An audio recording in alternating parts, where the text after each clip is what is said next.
Hello, my name is Victoria Antoine, and today we are going to discuss Chapter 4 of Professor Blake's novel, Making Sense, Nonsense, and No Sense of Race and Rules. I've broken it down into 3 parts. 1. The chapter explores what society deems as the natural interactions between individuals of different races and those of the same race. 2.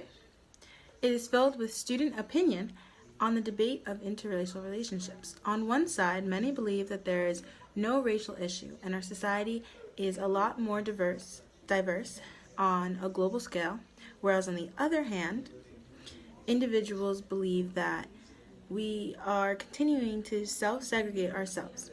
And 3, along with the understanding of the unwritten rules about relationships. So first, I'd like to begin with the opening quote of the chapter by A. Philip Randolph. Men often hate each other because they fear each other. They fear each other because they do not know each other. They do not know each other because they cannot communicate. They cannot communicate because they are separated. In the contemporary USA, segregation laws have been demolished for years, yet the unwritten rules of racial laws are still prevalent in our everyday lives. There is a lack of communication between the races because we choose to separate. Take a look around a college campus or a public school cafeteria and observe the racial dynamics of the room.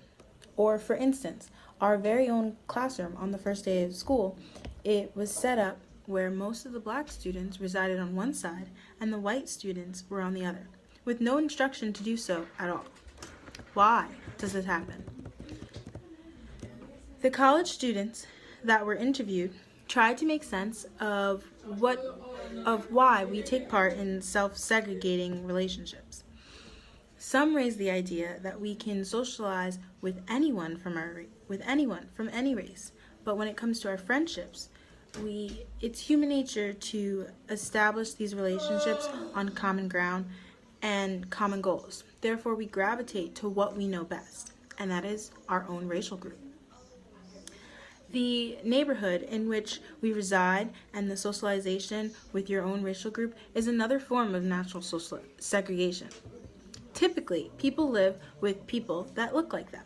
Therefore, relationships are formed based on proximity. Experiments held on a college campus indicated another possible reason for our societal choices. An event for group intersocialization was held on 3 separate occasions. Each time, only students of color attended.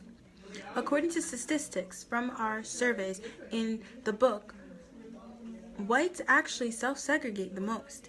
Some whites will avoid events on group socialization because they fear tension or a chance of being called a racist. This argument goes back to the fear component that Randolph spoke about. We stay in our ways because we fear the outcomes of the unknown. Personally, I believe that it's a comfort tactic that has become a crutch for our society, and it slows the progress in diminishing racism. This is problematic because by sticking to one racial group, you are neglecting others and preventing interracial relationships. Other races are becoming foreign entities and a topic of the unknown.